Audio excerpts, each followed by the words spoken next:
The Writing Process, Part 2. After you have written a draft, it's time to turn your attention to revising the draft. The revision stage is focused on content only. That means it includes things like whether your thesis is clear and narrow enough, looking at the support for main ideas, organization, how transitions function, if the intro and conclusion are working effectively, if your voice is consistent and developed, if the paper flows, etc. We call these global issues. They are big picture aspects of the paper, issues that can affect the whole writing project, not just one part of it. A paper with well-developed content and some grammar mistakes is a much better paper than one that is grammatically perfect but lacking well-developed content. After you are satisfied with the content of your paper, it's time to move into editing. Whereas revising focuses on content, editing focuses on the presentation of that content. Editing includes all local issues, which are little things that affect individual parts of the paper, but not the whole writing project.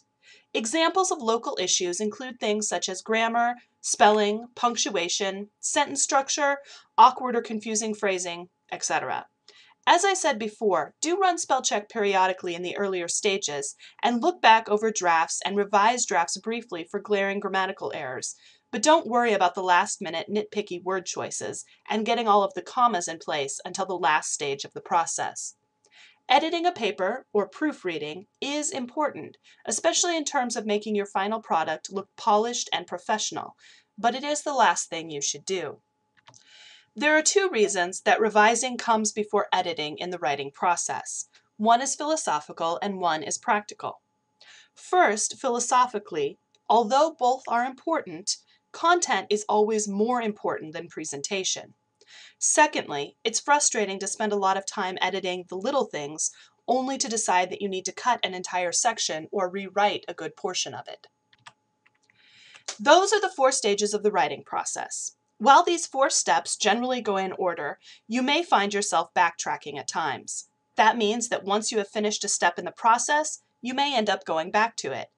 If you decide in the revising stage that you need to add another section to your paper, you'll probably have to go back to the pre-writing stage for that section and work your way back to revision from there. Likewise, you may do some editing after you feel comfortable with a draft, and later on return for more revision after you've had a chance to get feedback and live with the draft for a few days. Generally, stick to this order, but don't be afraid to backtrack as necessary. In a perfect world, when we write, we would always start with pre-writing and progress through each stage until we finish editing. However, writing is hardly ever a simple, direct process. It's messy and requires you to grapple with your ideas and their presentation, often trying out various options before you decide on a final version of the writing project.